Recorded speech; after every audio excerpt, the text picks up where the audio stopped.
In today's video, I'm going to be showing you how to use Rootless Voicings in neosoul guitar. Enjoy the video.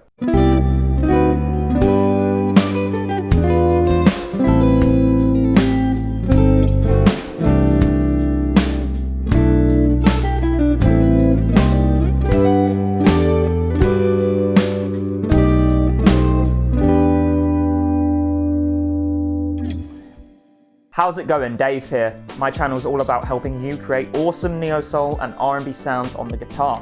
So if that sounds like your kind of thing and you're new here, make sure you click that subscribe button and hit the notification bell so that you're notified every single time I release a new video.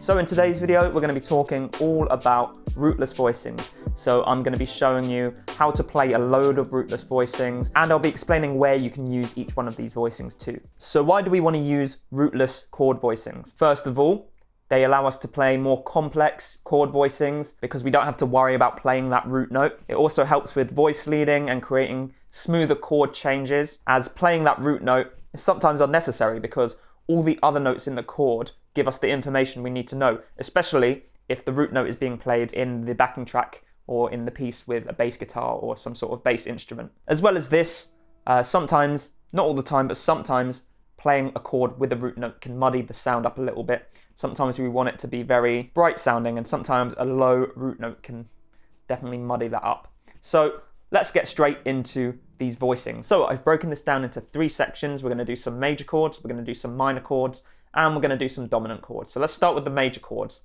So first of all, very simple voicing. We are going to play a major 7 chord. What we'll do is we'll keep things in the key of G. Major 7 chords can be played on chord 1 or chord 4 in your key. So in the key of G, we could play C major 7 or G major 7.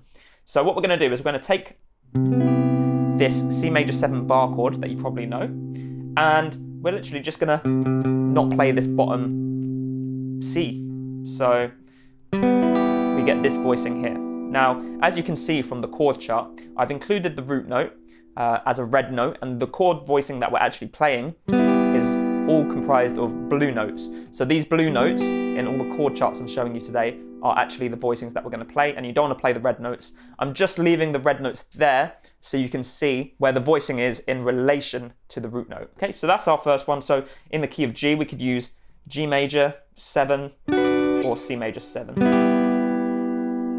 Very, very simple. Now let's take a look at a major 9 voicing. We can again use this for chords 1 or chord 4 in our key, so G major 9 or C major 9. So what do? We find the root note. For example, we'll use G. We're going to go down 2 strings and up a fret. So the 4th fret of the D string will be our lowest note here. That's going to be our voicing. Okay, as you can see from the chord chart, we're playing 4, 4, 3, 5. And then obviously if we wanted to play a C major 9, we just slide it up here.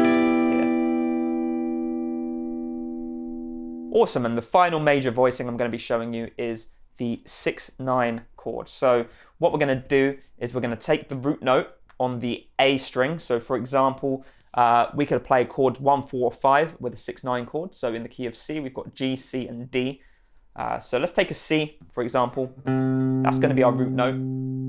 The lowest note of our voicing is going to be 1 fret below, but 1 string above. So in this case, C is on the 3rd fret of the A string. We're going to play the lowest note on the 2nd fret of the D string, okay? And this is what the shape looks like. There we go, okay? Now C is chord 4 in our key. And as I said, we could play chord 1, 4, or 5. So chord 5 is 2 frets higher. And I like sliding up and down between them, so that sounds quite cool. I like doing that. Obviously chord 1 as well we can do there as well, okay? Because that root note would be G. So those are the major rootless voicings. Now let's take a look at some minor ones. So the first one's going to be a minor 7 chord. Now we can play the minor 7 chord as chord 2, 3, or 6 in our key. So in the key of G, we've got A minor 7, B minor 7, and E minor 7. We'll take an E minor 7 here. And what we're going to do is we're going to play a standard E minor 7 bar chord. Okay. As you can see from the chord chart, we are not playing this low A string here. We're just playing this voicing. Okay. As you can see, the lowest note is 2 frets higher and a string higher than the root note. Okay, so that's your reference point. Okay, If you want to play an A minor 7, you find A, and then start the voicing 2 frets higher and the string higher. Okay? And of course we could play B minor 7 as well. Oh, it's quite hard to play up there. There we go. Now, one cool thing about this voicing is it doubles up as a major chord. So this wouldn't be a rootless major chord, the root note would be in there, but you could use it as a major chord as well. So, for example, let's take this E minor 7 again. And what we could do is use it as a G major chord. So for example, I'm playing the 9th fret on the D string here. Our root note is a fret higher and a string lower, so the 10th fret of the A string, that's G. So we're actually playing a G major chord as well. Okay? So it could be G major, or E minor 7. All right, so now the next voicing is a minor 9 chord. So this chord can be played as chord 2 or chord 6 in your key. So in the key of G, A minor, or E minor. So we're going to play A minor 9 here. So what we've got to do is find the root note on the low E string, which is the 5th fret. Then we're going to come down to the D string and bar that exact fret and place our ring finger on the 7th fret of the high E string, I mean. Okay. Now this is a very popular neo-soul voicing. I'm sure if you've played any neo-soul, you have used this voicing. But there you go, that is a rootless voicing of an A minor 9 chord.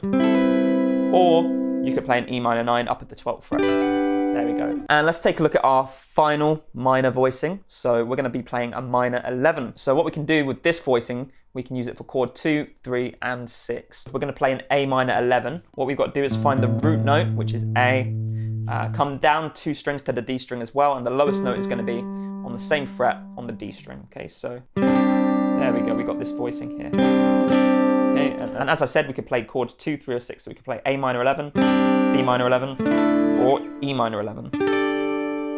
There we go. Awesome, so those are all the minor voicings. Now let's take a look at the dominant chord voicings. So with dominant chords and neo-soul, try and use altered chords where you can. These altered chords really spice things up and add a jazzy element to your playing. So if you don't know what altered chords are, make sure you check out my video on them, but if you know what they are, let's proceed. So what we're going to be doing is starting off with the dominant 7 flat 9 chord. Okay, so we can use this for chord 5 in our key. So in the case of the key of G major, D is our 5 chord. Okay, and what we're going to do is go back a fret and up a string. So that's going to be the 4th fret, and we play the shape from there. There we go. All right. Now the great thing with this voicing is it actually makes a diminished 7th chord. And diminished 7th chords are what are known as symmetrical chords. That means we can play down a minor 3rd, so we can go down 3 frets, or we can go up 3 frets. And we've still got the exact same 4 notes, just in a different order. So if you didn't want to play at the 4th fret, you could play at the 7th fret, you could even play at the 10th fret, or the 13th fret. Okay? There's all those different options for you. So that's a really, really good option. You can also use this chord when you're playing secondary dominants as well. Really good option. So the second dominant chord that we're going to be taking a look at is the dominant 13 flat 9 chord. Okay, so what we're going to do is we'll use D again, okay, as our root note. Then we're going to drop down 2 strings, but play the same fret, the 10th fret, and that's going to be the lowest note of our voicing. And the voicing looks like that. Okay. Now you hear it resolves very nicely to G. There you go, there's the second dominant voicing, and the final voicing is a really, really nice one. It's one of my favorites. It's the dominant 7 sharp 5 sharp 9 voicing. So we're going to take D again, because chord 5 is our dominant chord, and we're going to drop down again to the same fret, but on the D string. So in this case, the 10th fret of the D string, and that's where we're going to play our voicing. Okay. And then what you could do is you could even turn it into a dominant 7 sharp 5 flat 9 by taking your little finger off and barring the 11th fret with your middle finger.